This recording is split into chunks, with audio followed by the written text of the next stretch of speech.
Continuamos con más información en DNews. Regresamos a Ecuador para hablar con César García sobre la violencia en el país. César, te escuchamos. Sí, gracias, Maga. Es tan complejo entender lo que pasa en el Ecuador.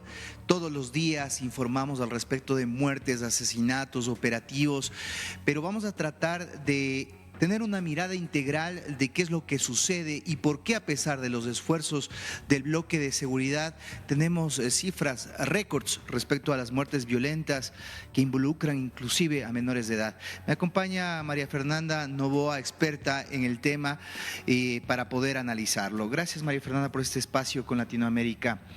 Lo decía, cifras que, a pesar de lo que vemos todos los días en televisión, no se entienden por qué se siguen dando. ¿Qué pasa en el Ecuador? ¿Cómo estamos divididos al respecto de toda esta cantidad de bandas y de grupos delictivos que están actuando? Muchas gracias a la audiencia también. Yo creo que el punto de partida del que no parten muchos, ¿no?, es la mirada y el foco analítico con el que tú tratas de entender este fenómeno. Quiere decir que ahora solo ver desde la seguridad, para la seguridad y hacia la seguridad ya es un error, porque este es un fenómeno multidimensional que ha generado una policrisis a nivel de Ecuador, es decir, una policrisis de seguridad, pero también de violencia. Tenemos ahí problemas de conducción política del Estado, es decir, de temas políticos. Tenemos también un problema de crimen, o sea, de criminología, y tenemos también el problema de todo lo que es la parte social, la parte de desestructuración del tejido social que implica sociología. Es decir, sin una mirada integral desde varias disciplinas y con varias categorías analíticas, es un poco difícil que tú puedas captar cuál es la dimensión de este problema y por qué este problema, en definitiva, tiene muchos tentáculos. Se trata de analizar uno, se golpea de un lado y no se analiza el otro, o se analiza el otro y se suelta el otro. Entonces se necesita una mirada mucho más integrada, lo que implica también tener nuevas concepciones de todas estas disciplinas, que ya no son disciplinas que deben funcionar desde una mirada lineal, sino de una mirada que dé cuenta de cómo comprender los fenómenos en entornos que se cambian de manera impresionante, en entornos que son volátiles, en entornos que son inciertos y sobre todo en un entorno de inestabilidad estructural. Mapeo ya en el Ecuador de cómo está al menos este árbol de agrupaciones delictivas y cuál es el paraguas que los protege, porque muchos hablan del fenómeno Bukele, de que teniendo estados de excepción podríamos en corto tiempo tener los resultados que se dieron en ese país centroamericano. Pero si podemos conceptualizar cómo están organizadas estas bandas y a qué se dedican, ¿hay una forma de hacerlo? Sí, yo diría que hay diferentes metodologías a partir de las cuales se puede trabajar lo que digo yo, una cartografía de amenazas y cómo dar un denominador común a estas amenazas. Aquí en el Ecuador hemos tomado un poco la nomenclatura colombiana de los GDOs, de los GIA, de los grupos armados, etcétera, etcétera. Pero más allá de eso, yo creo que es importante entender cómo estas bandas que fueron, digamos, grupos, en un inicio, grupos locales pequeños, fueron agarrando tal fuerza que ahora muchos de ellos podemos decir que son grupos mafiosos, otros los llaman microcarteles, que ya dependen de los grandes carteles a nivel local, regional y global, pero también dependen de las mafias que funcionan a nivel global. Tenemos pandillas que tienen otra forma de funcionamiento, tenemos estos grupos que en el conflicto armado interno están denominados como grupos terroristas, que se han denominado solamente 22, ahorita le incorporan ya como parte de estos grupos las acciones del Tren de Aragua y esto fue dado por el Departamento de Estado de los Estados Unidos la semana anterior. Y también tenemos otros grupos que están ya penetrados en el Estado, que son grupos que hacen lo que se llama criminalidad de cuello blanco y criminalidad de cuello azul, es decir, aquellos que entran ya a modificar las leyes, a modificar la justicia, a hacer lavado de dinero, es decir, a tejer toda la estructura para que el Estado sea parte de estos. Y además tenemos los grupos que están dan servicios a los grandes grupos, como ahora está determinado como mercado criminal en el Ecuador, el mercado de extorsión, el mercado de sicariato, el mercado de secuestro, secuestro express, etcétera, ya como mercado criminal. Entonces, como verás, hay una panorámica de actores criminales. A veces se piensa que el único mercado es el narcotráfico, pero estamos pensando de que ahora tenemos ya hubs de narcominería, tenemos hubs de narcomigrantes, es decir, que hay una criminalización o una poner en calidad de delincuencia a la migración, y ahora con el fenómeno de Trump, de todo el retorno de nuestros compatriotas para acá. Es decir, hay una suerte de mercados criminales que tienen que estar, he dicho un montón de veces, especificados adecuadamente para que la lógica de las operaciones que se planifiquen sea una lógica que responda a esas dinámicas.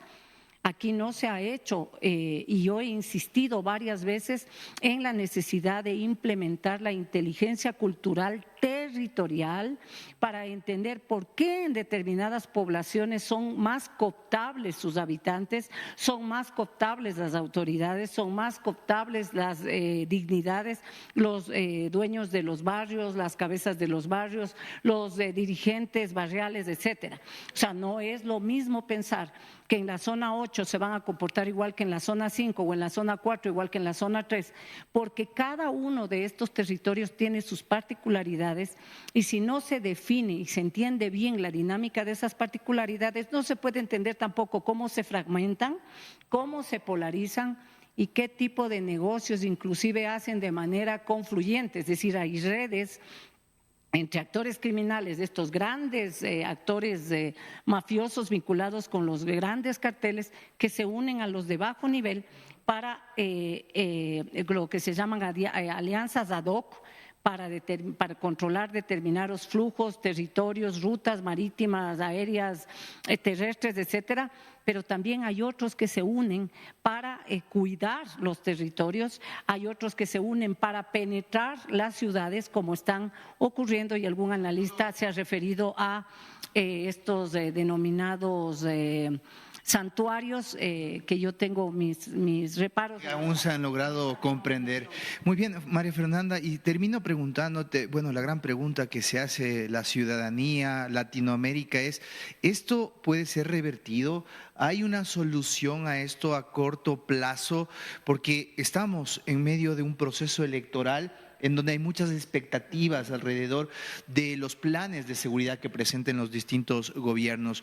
El presidente decía ayer, esta guerra se gana ganando batallas, y me imagino que se refería a muchos de estos mega operativos que se dan en territorio y en donde supuestamente se ganan batallas, pero ¿cuál debe ser esa mirada que debe apuntar más allá de una ideología cualquier gobierno para afrontar esta situación? Sí, a la larga esto de las miradas y de las batallas y de toda la nomenclatura de guerra a mí me parece un error, porque no estamos en guerra, estamos en un conflicto asimétrico que no es lo mismo que guerra. Porque si estuviéramos en guerra y guerra antiterrorista, habría ya la posibilidad de que quienes toman o retienen a estos actores los podrían dar de baja. Y aquí no ocurre eso. Lo que están es llenando otra vez las cárceles para reproducir el círculo. La segunda cosa… La diferencia esa, ¿no? O sea, en una guerra simplemente se mata al enemigo. Punto. Y si es una guerra antiterrorista, peor, porque esto ya está determinado que así sea. Lamentablemente, en el decreto de conflicto armado, que fue el decreto 111 que determinó el conflicto armado, hay 3 tipos de amenazas mezclados en uno.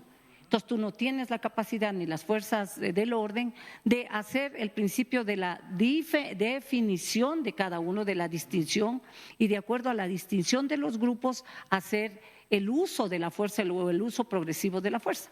¿Qué es lo que está pasando? Que nosotros hemos pasado de un orden predatorio, porque la criminalidad tiene 3 fases, de acuerdo a Ushka, hay otros autores que trabajan también, Magaloni y Vivanco, que tenemos 3 fases. La predatoria, donde las bandas pelean por tener el control de los territorios, pelean con el Estado, pelean con cualquier, cualquier entidad o institución que se le pueda oponer. En la fase parasitaria es cuando ya han logrado penetrar en el Estado, que es lo que está ocurriendo ahorita, han penetrado en gran parte del Estado y funciona de un lado un régimen legal, pero también funciona y coexiste un régimen ilegal o un régimen ilícito y criminal. Y en la tercera parte, que es la parte simbiótica, que muchos autores llaman que vamos a llegar a un narcoestado, que eso es un error, estamos llegando a un estado criminalizado, crimilegal, donde hay una apariencia de legalidad y de institucionalidad, pero en la base lo que hay es la criminalidad organizada manejando las decisiones, manejando cómo se tienen que diseñar las políticas. ¿Es el ministerio? No es, por supuesto, y no hay digamos, una lógica distinta si uno piensa que le acaban de dar de baja al comandante de operaciones de la zona 8 y de la zona de Durán. Eso no es un dato suelto. Este es un mensaje bien dado de lo que puede ocurrir y de lo que ya irá ocurriendo, al igual que el número de muertos, digamos, durante el mes de enero y de febrero, que ha tenido un despunte de más de 1,000 y pico, más 1,100 muertos, que se hablaba de un muerto por cada hora. Es decir, de homicidios y de muertes violentas, lo que implica que las cifras también ya me están mostrando una exacerbación del comportamiento. Sin embargo, frente a esto también yo hago otras preguntas que seguramente nadie se está preguntando. Primero, nos dan cifras de incautación de armas, de incautación de droga, de incautación de combustibles, de incautación. ¿Quién me ha dado cifras de incautación de dinero y de incautación de pepas de oro? El seguimiento de la ruta del dinero que ha dicho el embajador de Italia.